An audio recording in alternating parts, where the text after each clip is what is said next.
Welcome to Oregon Voters Digest, the program that brings forward the social and political issues that are important to people living here in the Pacific Northwest. And now, your host, Bruce Broussard.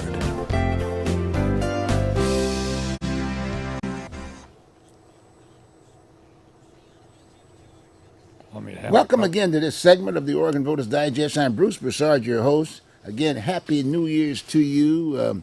Well, guess what? 22 is gone. It's behind us now, and we're looking at 23. We got an entire year here, and there's going to be all kinds of things happening as a result, naturally, of 2022, because there were some issues there that's being carried over in 2023.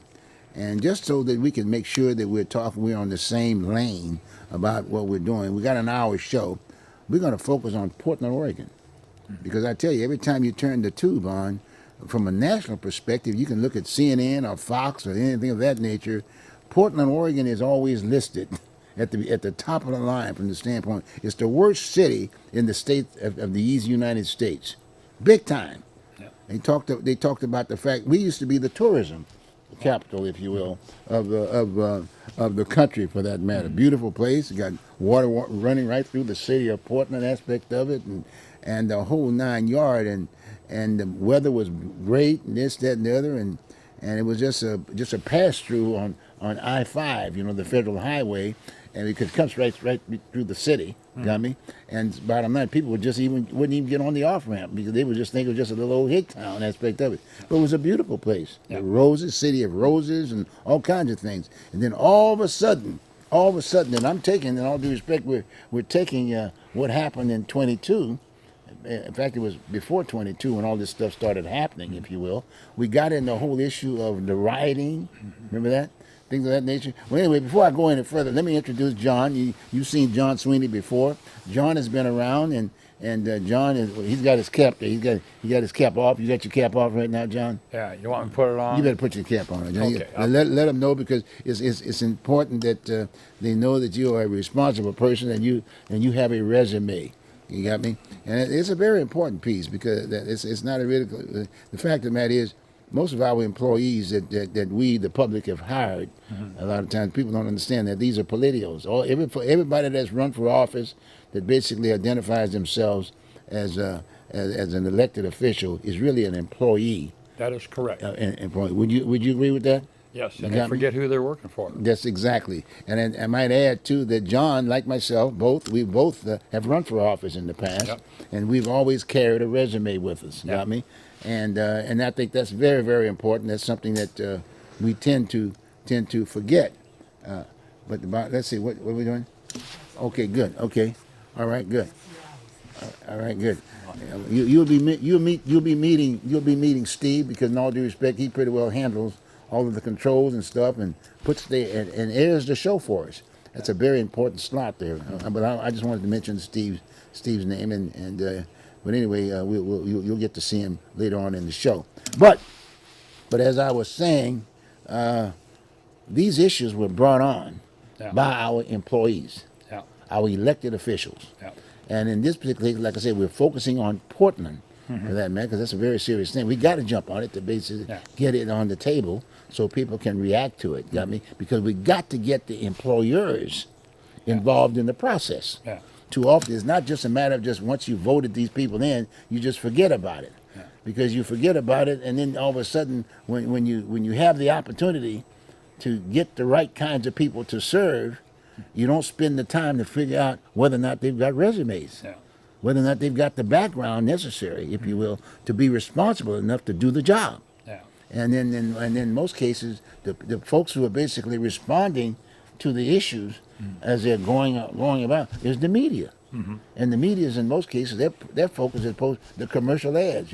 They're about making a buck, if you will, and they're having their own personal, I hate to put it this way, we kind of fall in that same category to a certain degree, and they're basically talking to one another, and then a lot of times you got to think about the fact what kind of resume do they have and background to respond to an issue. Yeah. Right? Yeah. Whether it be the shooting, whether it be mental illness, whether it be the homeless aspect of it. And I'm throwing those things out right now because those are the things that's bothering us. Those are the things that came to the table, and we didn't respond to it. A good, for instance, we talked about it, the whole issue with the riots and this, that, and the other, was the parades, right? The reaction to the parades. Well, we have something that hopefully that basically was a checks and balance on that, meaning you had to get a parade permit.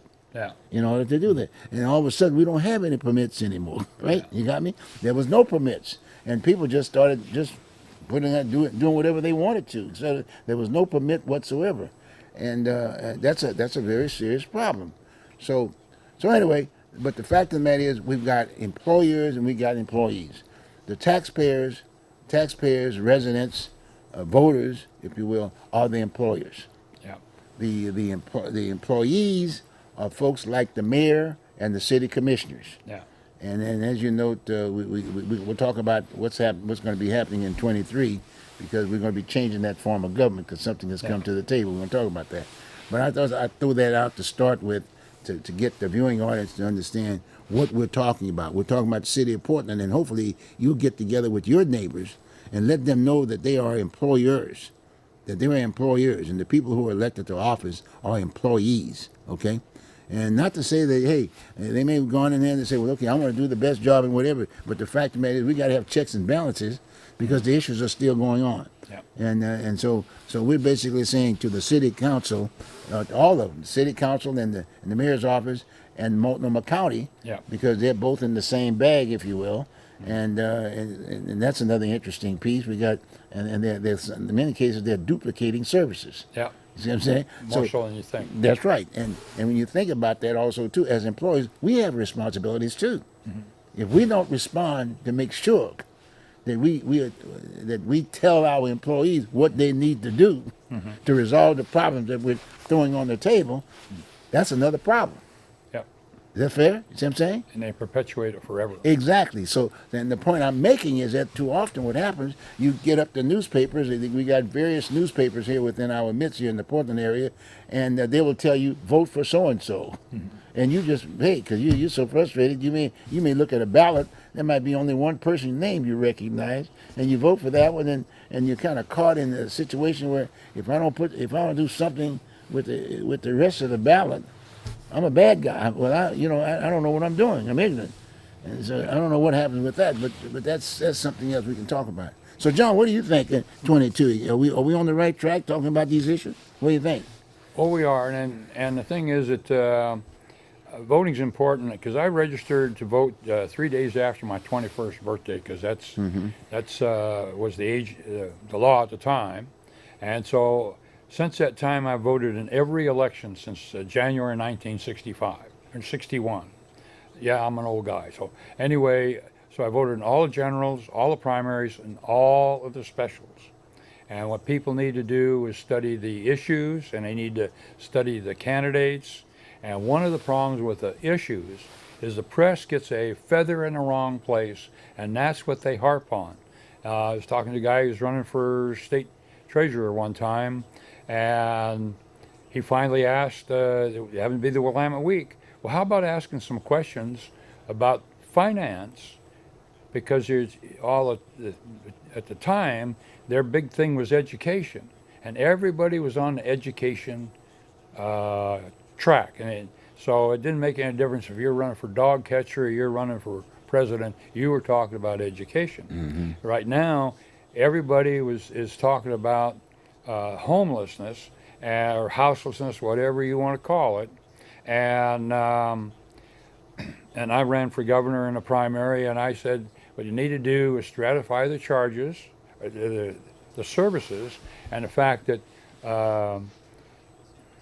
I think all of the public assistance should be done through the counties, just at one level, so that when the people get hurt, or the people been obeying the rules and playing by the rules, and all of a sudden they're out of work or something like that, the fact that they got that one level of government they could go to. And in fact, in Portland, in Multnomah County, in 1983, they had Resolution A. And Resolution A said the cities would do the municipal services, and the county would do the jails and the and welfare. Yeah, but John, I like that point. But the fact of the matter is that it's so simple, it doesn't register in the mind in terms of what the hell are we talking about here. I'm just saying, Yeah. you know, from the municipality and this, that, what are their responsibilities? Do you think that most citizens know exactly what these two entities do? No, in fact, the deal is the It's what I'm saying. politicians are relying on the fact that the memory of the public is about 6 weeks long. And if the press doesn't do their job and bring these things up, because some people have done things wrong and they kept bringing it up year after year, and then other people, they do something wrong and they never mention it again. Right. So the thing is that the press is not doing their job because they're not going back to things that they should, or the fact that they are harping on something incessantly. So all the politicians, so you're talking from dog catcher to president, or in this case, U.S. senators, and they were talking about the homeless program.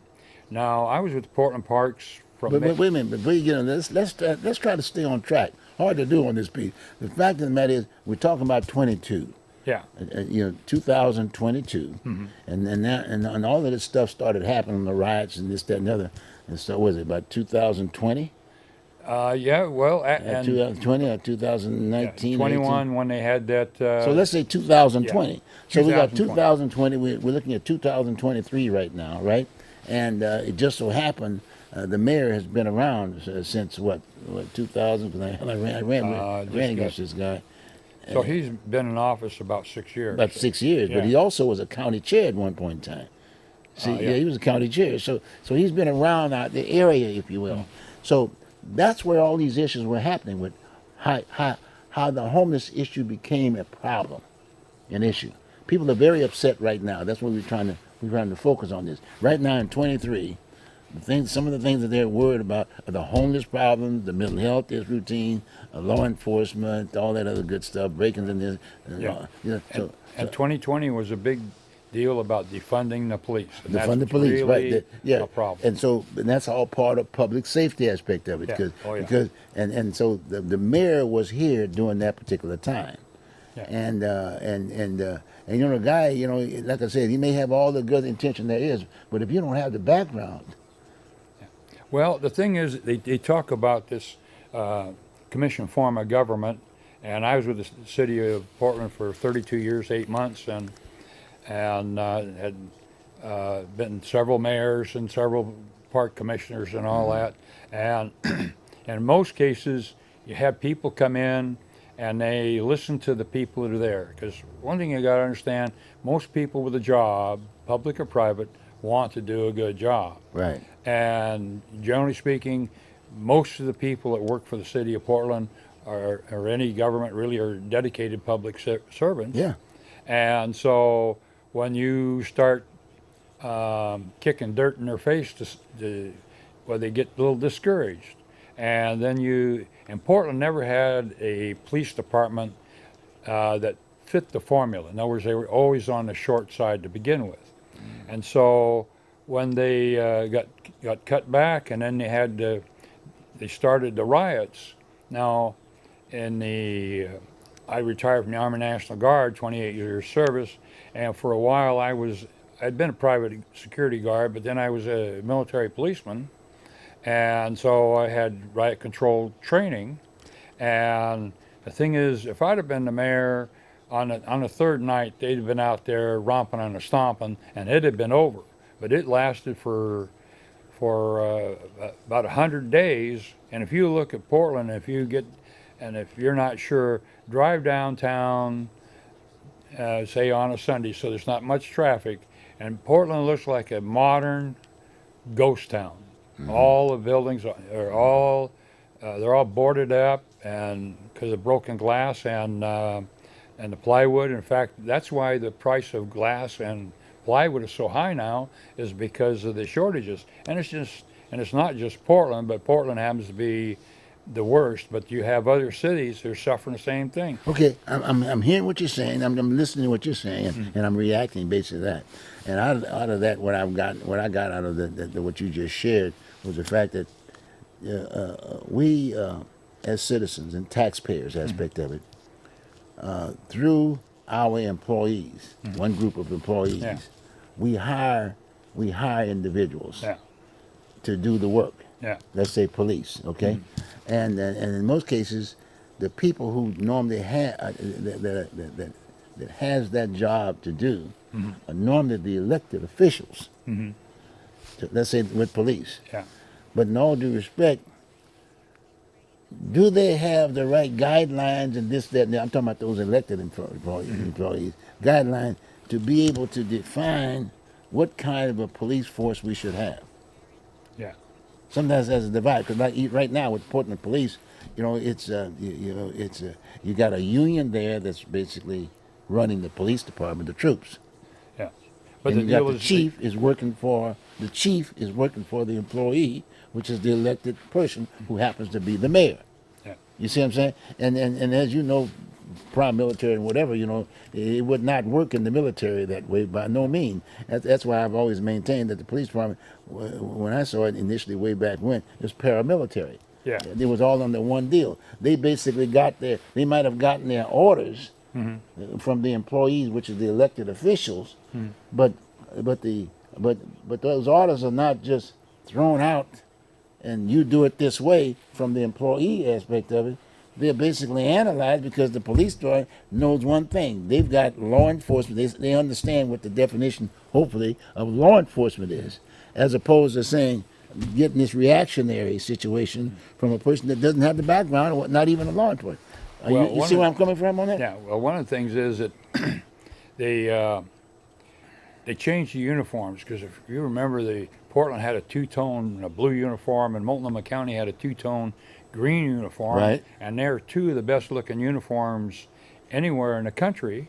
And now you look at what they've got. The Portland police have gone to that black uniform like L.A., and then Multnomah County's got a green uniform. Looks like Army fatigues. They look like truck mechanics, not police. So how do they inspire a professionalism when you look like a bum? It's just like when we were in the service and we were doing, say, official meet and greet, and we were wearing our uniforms and like they say, you only get one chance to make a good first impression. And the deal is they're not making a good first impression. But don't you think, though, when you say police work, everything around a police person, officer person, it always has to detect or reflect deterrent.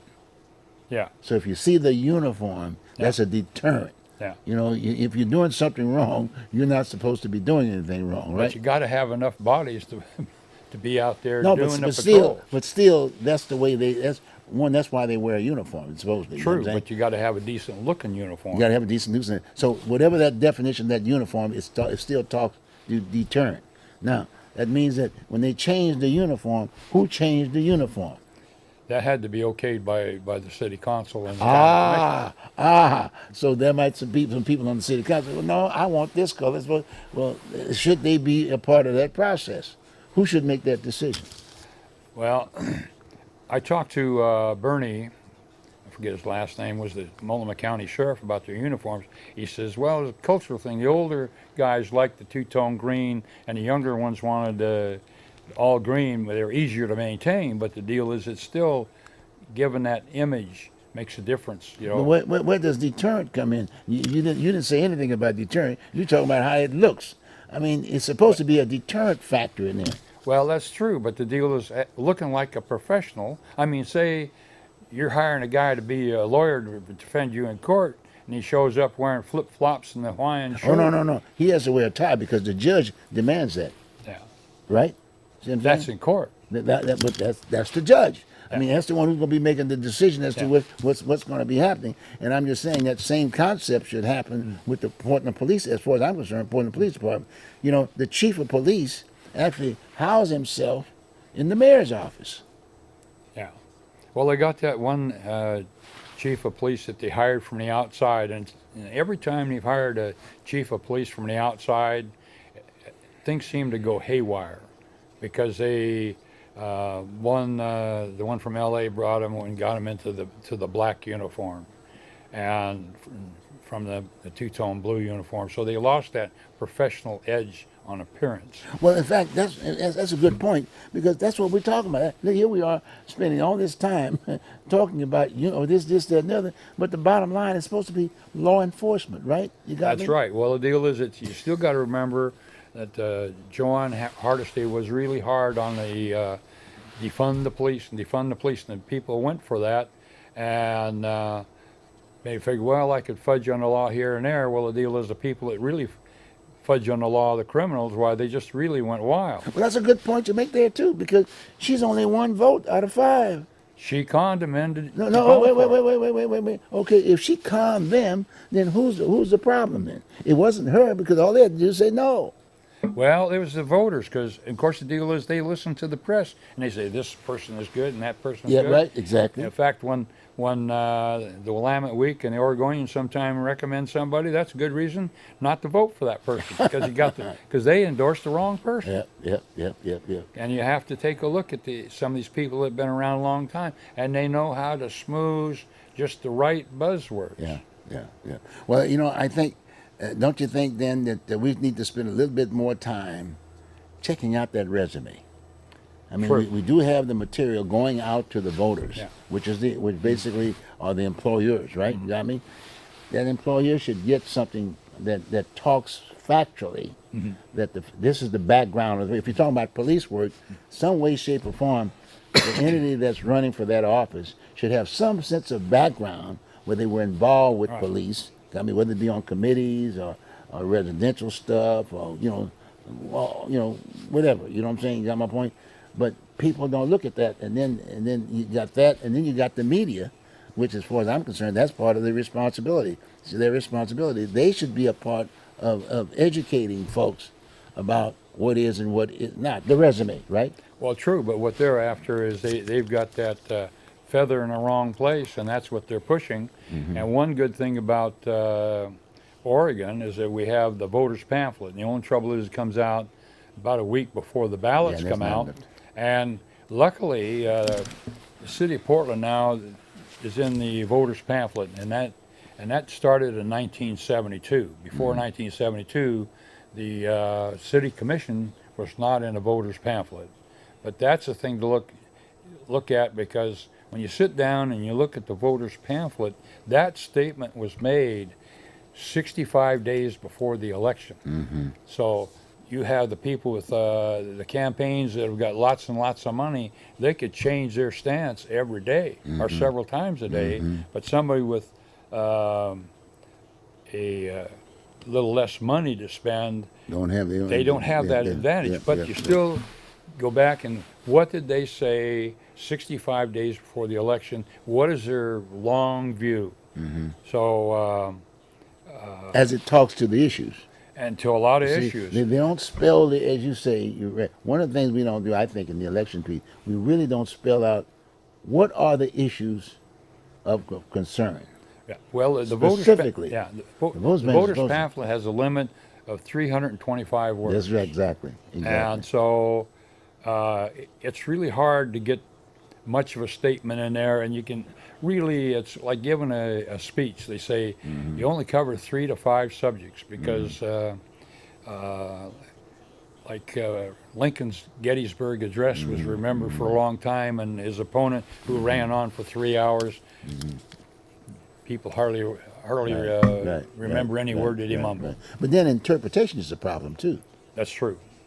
The majority of the public can't interpret those. I mean, you get frustrated just trying to go through each of these resumes, right? Yeah. Well, the deal is that you and I are more attuned to it, so we can see somebody that's almost an unknown and says, "Hey, that looks pretty good." And this one that's got all this front money, why I wouldn't hire him to trim the toenails on a cadaver, you know? And there's some things you can say without even, just say it. Look at this one guy that ran for office up in New York, remember? The guy in New York. He said, I'm this, I'm that. The media carried it. Yeah. They got paid for it on the commercials, right? He made the statements in the newspapers. They carried it. And the guy won office. Yeah. And then once he won, now, there was no problem with reference to the other candidates, because they said, well, see, he can't win. He just got here. He's a young guy, whatever. Don't worry, no blah, blah, blah. Now, had he not won, he would not have been an issue. No. Well, like I was running, one of the candidates wanted to rip my soul, so to speak, because I was pushing E85 gas, Right. so it would have cleaner environment by using cleaner fuels, Right. Okay. which is a great solving. And in fact, we had a talk, and as he went out the door, the final words, and he ragged me on my E85 gas, and and he ragged somebody else because he was too religious. So, Gee. But like I said, it's interesting. They tend to forget you yeah, as long as you don't win. yeah. Then they start vetting you out. See, you should vet the person before that. Well, I've run What's several going on? times and That's brought- same. and brought things up, and they told me, John, they never do that.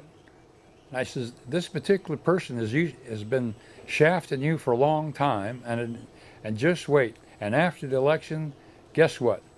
My opponent shafted him again. I said, don't you ever listen? It's what's the deal is? They said one time, when a farmer brings a bull to the cow, it's called service. So when the phone company says, we've been servicing you for 20 years, you know what they've been doing to you. And that's the same with a lot of these And politicians. you have to translate that. I didn't understand what you're talking about. Hey, this is a family program. I agree. And I know that I agree. the people that watch this program are pretty smart, and they got that picture. Well, there's a few of them who's been watching this. Yeah. We've been doing this stuff because a lot of times, people really don't look at media Yeah, until the last minute, yeah, so to speak, and they like the easiness of these entities, these various entities, to say, "What's your endorsements?" yeah, Now, if I like the Willamette Week and I don't like the Oregonian, you got me? yeah. And the Willamette Week might take it this way, Oregonian go the other way. Who do you think they'll vote for? Well, I'm not. The Willamette Week. Yeah. Well, one of the things is when the candidates Or the Oregonian. put their thing Or the in there, Mercury. and they You gotta say, make sure we mention all of them then. Are their Tribune. handouts say I'm endorsed by these Yeah, different right, people? exactly. I look down. That person endorses you. Scratch. Right, okay. And the other thing is, on the voters in the voters pamphlet, very handy. When you get a pencil and you sit down and read it, say on an issue, Right. and the minute you come to something that adversely affects you, your family, your friends, your rights and property, you got to scratch it off, because sometimes it says, well, this is only a little bit. Well, that's how a lot of this stuff comes in. Now, like in the Oregon State Legislature, if you have a bill that says on automobiles, all the amendments have to be germane to the automobile. But they can do a gut and stuff, and what that means is they'll take the good stuff out, and then they put some bad stuff in. And the deal is sometimes the only thing that survives is the title. Right. But in the federal system, there's no limit to the amendments. So you've got a good bill, and then sometimes it goes down, and you ask, well, why did you vote this down? Well, it's down here in about the third or fourth amendment. And it's what I call dirty skirt legislation. Yeah. And that's how they get a lot of really bad stuff in, because sometimes they'll have a bill that is so good that they have to take the trash. And that is the trouble with those things, that you get that bad legislation that way, is because you get it so good. And the other thing is that people have to be really aware of, just because the title sounds good doesn't mean it's good for you. Right, exactly. And they put a lot of stuff out saying, well, it's for public safety. Well, if you'll read the details, no, it's not. And then, like I said, those definitions, we're not a well-educated mass, No. if you will. And then that's really a sad note. And even though we are discussing this stuff, and to the viewing audience, we're discussing this, and hopefully you'll have a similar kind of a discussion with your neighbors and whatever, just a round table aspect of it, because that's really a good thing. But at the same time, make sure you're talking about what the issue is. Yeah. And at the same time, so what is a solution from your perspective? That's kind of like what we're trying to do here, John and I, and whatever.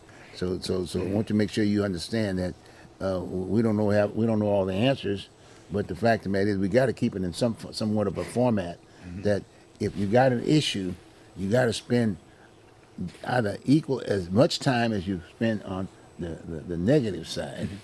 You've got to spend just as much time talking to the solution. Yeah. You got to have something with a solution, and what comes to mind is the whole issue. And you run for office several. I've run several aspects of it, but sometimes the frustration I get is that when these entities, the media, calls me up for interview, I'm looking at this person, and I'm saying, "Where's your resume?" and you give them an answer. And they're just pretty well focused on one way, and that's not an answer. And especially if you've got background, and they don't have the background, and then you get the results of it. I mean, a good example of that, when I was running for, I think it was running for county. I think it was In fact, it was the Multnomah County chair aspect of it. I put my package together, and I sent this to the Oregonian. And on the editorial board, they used the editorial board to do the interview. And then this lady, she took it. I called and I talked with her about it, aspect of it, and I said, "Hey, okay, fine, and this is who I am, and I'm looking at the other candidates that are running, and I got a separate background. You know, I mean, you would think they'd interview everybody because everybody's got to have something. Yeah. You just, as far as I'm concerned, everybody has something, regardless of whether you know what you're talking about or not. They've got something. You just got to know how to find out what they have, right? By interviewing them. But at the end of the day, she picked the three women, the three commissioners. Yeah. And then they took other so it was just all women, and she was the one. A woman was picking the pieces out, and there were two other guys that were there, me and another guy from Waste Management, I think it was. He was running for office too. As far as I was concerned, he had good. We interviewed him. I interviewed him a couple of times, but the bottom line, they would not get a male in the group. Yeah. And then I'm sitting up here saying, and I'm not trying to push her or anything. I said, you realize how long I've been around here? And she just got here, so to speak. And that really was really a sad note. So then the editorial comes out with their endorsement. And then, but they never talked about the issues. No. And one of the issues I talked about was the whole issue with the graffiti aspect of it. And he was a guy working for Waste Management. And he was driving a truck. That's what he did. He drove a garbage truck. And I told her then, I said, look here, one of the reasons why I'm saying you didn't invite the right folks at the table there, because one of the things, the graffiti is a big issue here in the city of Portland. And like I used to work for USA Waste, and I was in the recycling end of it, at one of the managers aspect of it, and I was very familiar with the graffiti aspect of it. So I basically said, okay, fine. What you can do, the first person that gets up in the morning to pick up the stuff are garbage haulers. And this other guy's a truck driver, and I was a recycler, so consequently I had to go out and check the stuff out and whatever. But the bottom line, you could have given the guy who drives the truck, just a phone or whatever. And when he sees people doing the graffiti early in the morning in light, you can take the photos, send it back down to the dispatcher, and then send it down to police or something like that, and get the guy, if you will. But that was one possibility of a solution. But at the other end of it, I said at the same time, okay, now you got this guy that did this, then you got to have a solution. Well, okay, fine. You like to paint. Well, you got the Arts Commission. Then you can go to the Arts Commission and say, well, okay, fine. Well, maybe we might come up with a little grant if you know what you're doing, and then put something together. But go back to the neighborhood association and say, okay, fine. We got some of these folks that like to paint. And then you'll say, okay, fine, maybe we can paint within the neighborhood. But you got to visit the building or house that you're going to be putting it on, and does it fit? So I'm just saying I'm going through a process, and the issue is, in fact, it's still going strong today. Yeah. And they've never answered it. It's just a money, and the bottom line, and asking the taxpayers on an ongoing basis, we need more money for cleanup. Jesus Christ. Well, the deal is, when I was a park foreman out there in the North Portland, we covered up the graffiti once we come onto it, and we got it down because the graffiti artist knew that it wasn't going to last long, and we were using Miller's Pearl Gray paint on the concrete, and Yeah, but John, why didn't someone say at the table when you got doing this aspect of it? Well, look here. When do they put it on? They can't put it on at night. yeah, They got to have some daylight. Okay, so normally first thing in the morning, right? And sometimes they do if they can get on the top of the freeway deal. They got lights on the sign, and you know it's late at night. You don't have too many cars, and sometimes people that are driving out, they could care less about looking up to see somebody painting graffiti and aspect of it. A photo is cheap, easy to do. We all have cameras. yeah. Well, like I said, some of my guys said that they painted some really fresh graffiti. Yeah, that's fresh for me. They were looking right at him. Oh yeah, one of the guys was down there at Cathedral Park, and anyway, he was painting over, and he looked, and here was this guy watching him, and his face got longer and longer. So he must have been the artist. Yeah. As Larry was painting over, and he says, Larry says, I started stroking more and whistling, and the guy just walked away, just. but you got to keep at it. You gotta get, yeah, but like I said, but they're not doing anything to solve the problem. No. You got to get the artists Yeah. off the street. Yeah. Okay, and there's a way of getting the artist off the street. Yeah. You find the person, right? Yeah. You attach something to it. Maybe you want to call it a felony. You know, he loses a certain trip aspect of it, or if not, then he's got to pay it back if he's got a job. If he doesn't have a job, he go to jail. Well, you get them caught, and then the deal is because they had a lot of alternative communication, Yeah. community service people who would do community service rather than paying a fine or going to jail, and it was real interesting because I worked with them, and a lot of these people had never had a job where they actually had something that lasted, and they've actually had some of them would come out and they would build a trail or they would clean something up, and I'd go by another time and they'd be out there showing their families what Yeah, they did because yeah. Oh yeah. it wasn't like washing dishes. You could sweep the floor. Right. You all of a sudden had something that lasted. Yeah, exactly. In fact, there's a commercial, a beer commercial, Yeah.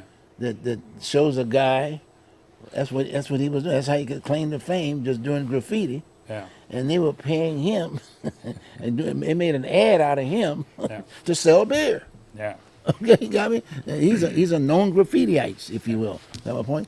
So okay, that's one area there that we can talk about. The other one is the whole issue of the bickering, if you will, between the county and the city. Yeah. You got me?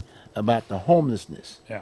About the campers, you know, because that's really what the deal is on that piece aspect. But that goes back to what I'm saying is that the public assistance should be at the county level. See, now Public assistance, not define that. What do you mean?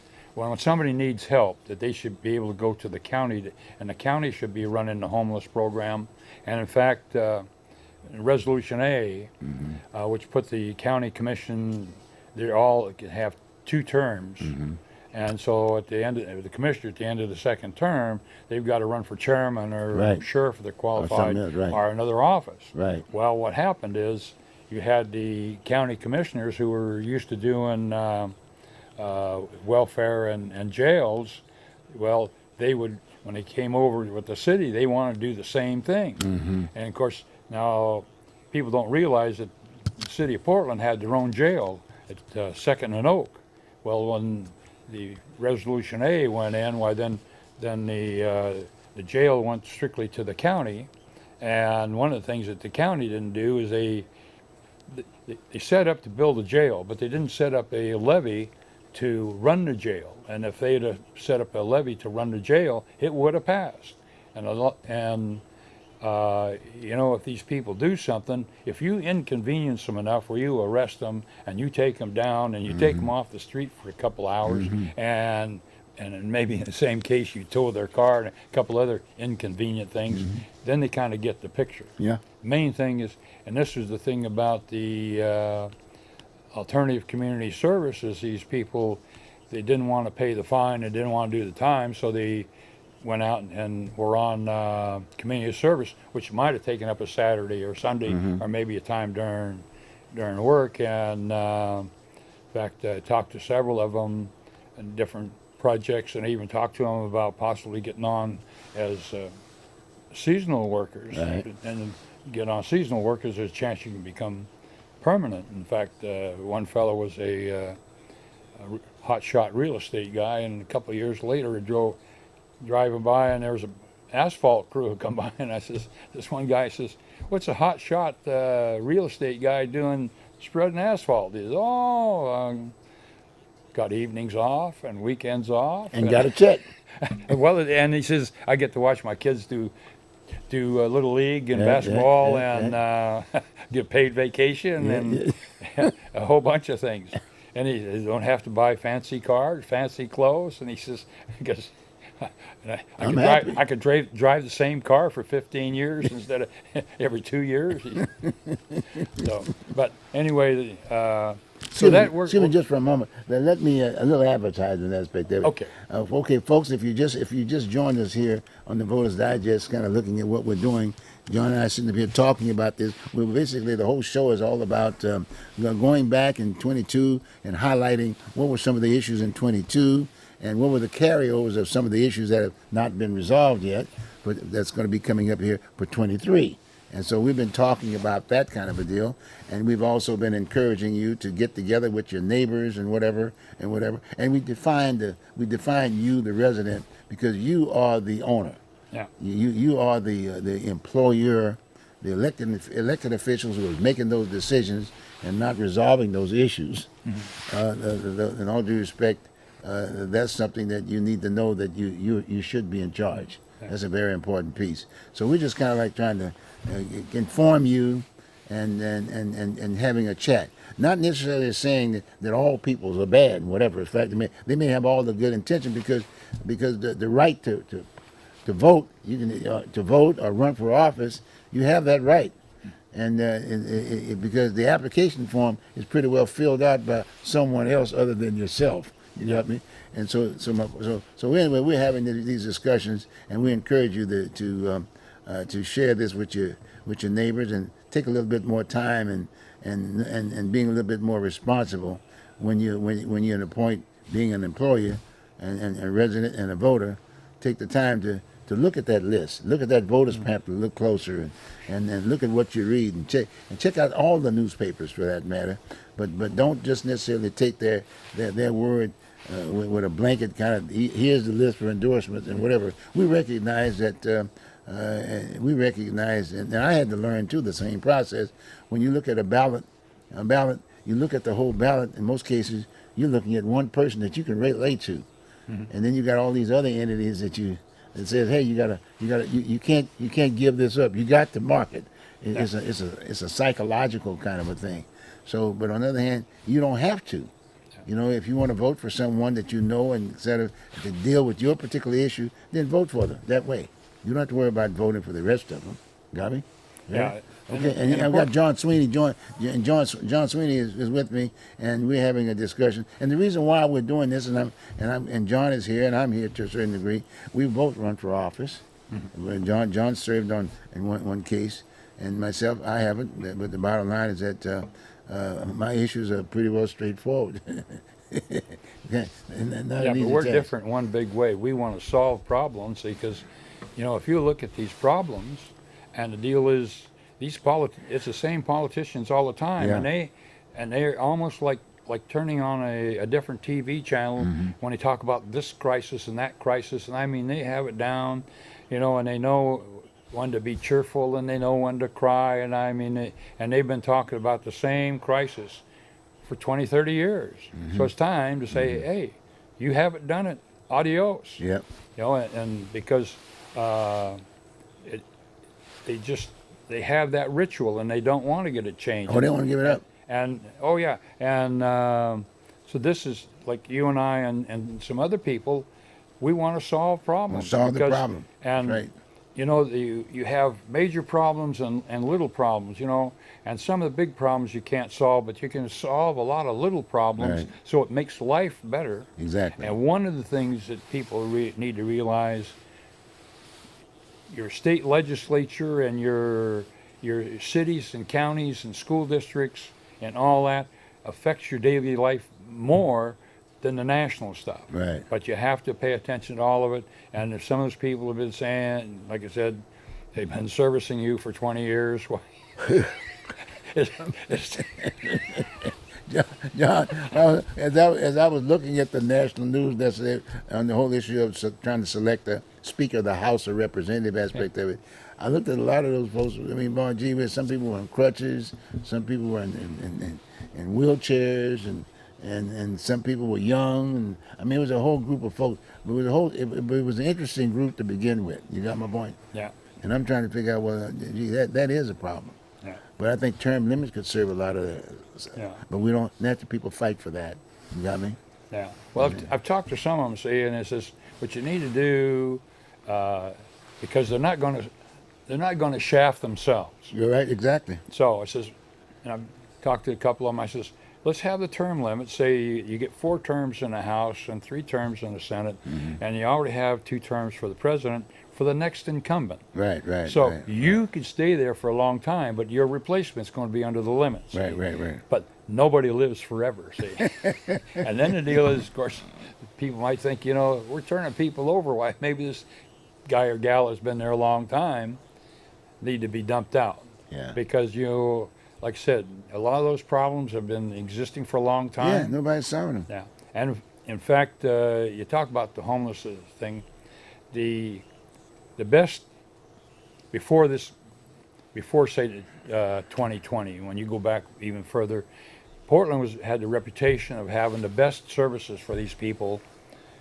Oh yeah. Nationally, and especially on the West Coast. And so they had the grapevine, and they're coming. And my park attendants talked to them, and it's all about the freedom thing, because they get all of these benefits.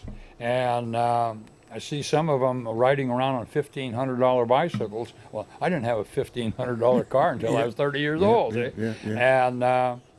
And on the Eastern Seaboard, or a $400 tent.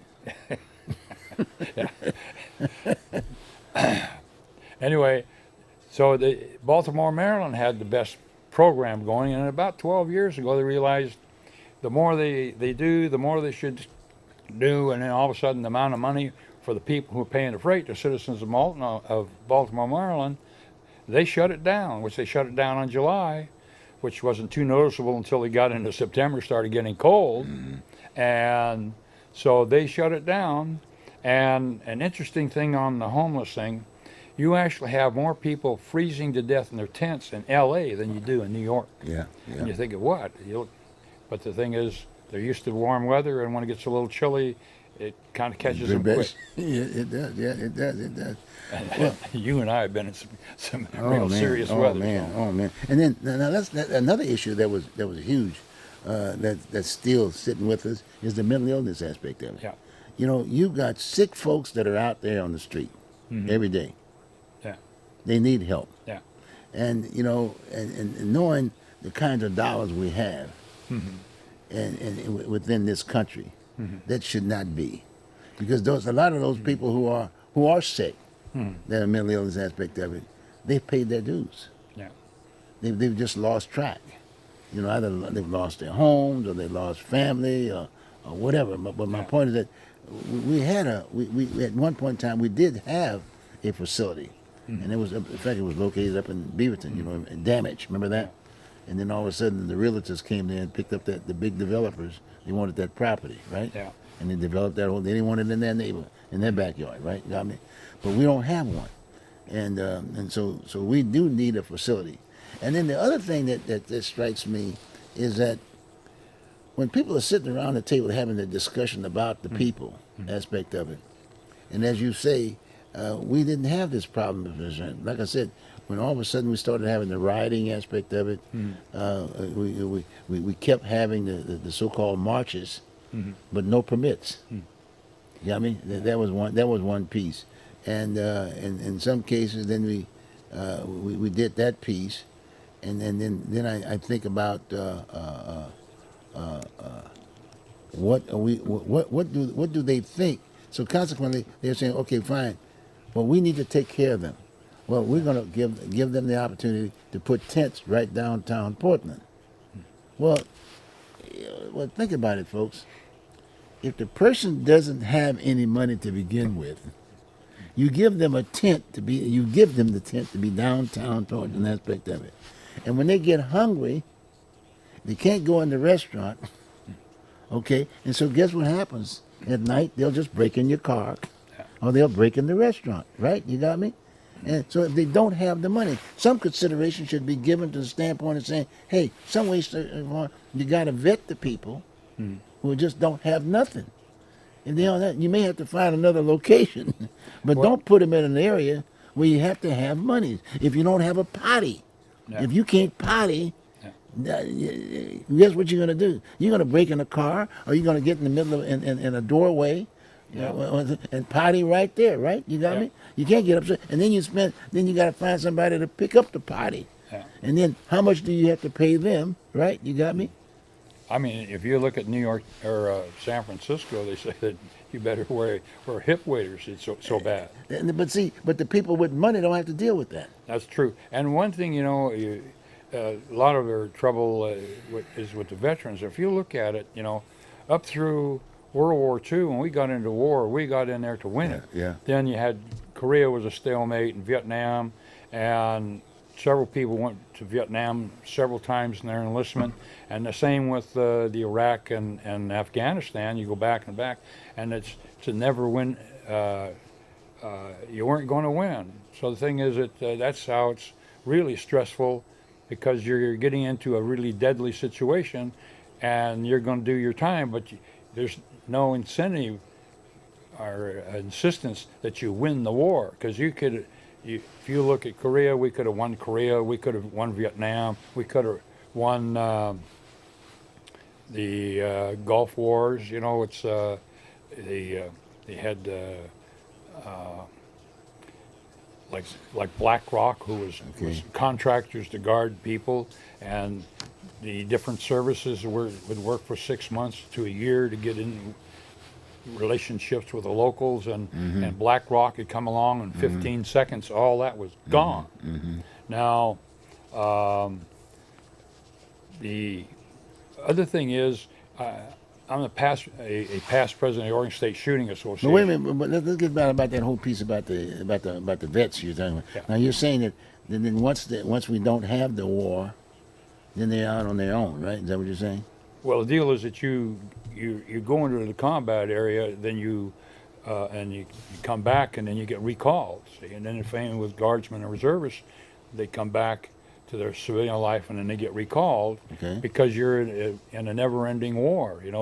It's like if you put your boxing gloves on and they stick you in the ring with somebody, and the deal is you can never win. But a lot of times they get more benefits there, because once you get through boot camp, you got your career sitting right there. Yeah. Everybody in the military has a job. And Yeah. it's comparable, but it's comparable. It gives you a start. That's what I'm saying. Most of your police officers are paramilitary. Yeah. Well, the deal is when you're in a war, the only thing to do with a war is win it just as quick as you can. So what do you do with the people? Every country has a military. Yeah. So how do you? So you're gonna just rely on the state militia? No, the deal is you have to, in this modern world, you have to have a good-sized military, and it has to be reliable, and it has to be a good career choice. And just because you serve 20 or 30 years doesn't mean you have to have any combat time. But the thing is, when you get into the combat time, the thing is you should win it, and win it quickly. Okay, I'm agreeing with you, but still you got an individual there. One's going to be released, the other will stay in, right? You got me? Well, now, I graduated from the United States Army's Command General Staff College, and one of the things is that you could serve 20 years in the Army or in the Marine Corps, and we fight with weapons and not machines. And the deal is you could do 20 years with 4 years of war where they're really trying to kill you, and your chances to come out unscratched is far greater than a lot of industrial and construction situations. Right. Okay. See, so it's in some ways safer. But when I testified before the Oregon State legislature in 87, 89, and 91, the deal about mental illness was a problem then. And we're talking, a long time ago. But it's still the same problem that's come along. And so mental health industrial complex got up a little bit. Now the thing is, if you're having a problem and you don't have much money, they'll find some solutions or push you off. If you have money, they will milk your bank account till your eyes cross. I got you. Like the actor Matthew something or other, he spent $9 million to beat addiction for drugs and alcohol. See, if he'd been just some poor actor, why they'd have found something real quick or shuffled them off. He wouldn't be around. Yeah. So the mental health industrial complex is there. And the thing is that when you have trouble at a school or something like that, then they rush in to quote help, unquote. But the deal is they're going to bill the city or the county or the school districts or something like that because they got money. Right. Hey, John, we've got about 3 minutes left here at this point in time. We've been going quite a bit, and hopefully the viewing audience has gotten a feel for how and why they should be involved in the whole issue of picking our leaders. And they need to understand that they're employers. So there's a responsibility that goes along with an employee, right? You got me? Because that's how we got to where we are. Yeah. Because at one point in time, we had a number of the citizens who were aware of that, and they got elected, and we had the system. You know, and then like I said, with the whole issue, I can still remember we had done shows about this whole piece, about the whole issue of a permit to march. Remember? And the city still has that on the books. Yeah. And they have laws on the books that talks about littering, right? You got me? Jaywalking on the street. That's on the books. Yeah. But they're not enforced, right? You got me? So consequently, again to the viewing audience, you know, you're just going to have to be a little bit more responsible on a lot of those issues. So, because we're going in 23, not to say we're going to solve all the problems in 23, but we got some very specific ones we definitely want to. People are scared as far as their safety, right? Yeah. And the whole issue of doing things in their neighborhoods and they wouldn't like the trash, the litter, and all these other things, the theft, and this, that, and the other. So we got some things that we need to deal with, and hopefully they've learned some things in terms of what we've been doing and why we were doing what we were doing. Okay, you got me? Yeah. So this has been very instrumental. I might add, so please stick around with us. We're going to be inviting folks to come and talk about these issues. There's going to be upcoming elections. We didn't even cover the whole issue of the reorganization of the city. That's a biggie. So we're going to probably do that on another occasion. But we spent this hour, and I think it's a very helpful one. I think that Steve is still up in the studio there. I just want to show you the person, Steve and Vo, and they've got some guys. They've got people in the control room. They're basically doing all of the camera work and stuff like that. And both of these guys have been there. And we want to thank Open Signal for continuing this. This is community television. Community television. The masses of you that, in all due respect, have problem dealing with the whole issue with media and whatever, tell your friends about Open Signal and community media. Very, very, very important. You can catch us on. We have all kinds of backgrounds and folks and whatever. And Steve, come on in and just say hi, Steve. We got about 15 more seconds here, whatever. This is Steve. In front of a camera. This is Steve. When you see the camera. Hello, everyone. There you go. This is community television, and by the way, you're paying for this, okay?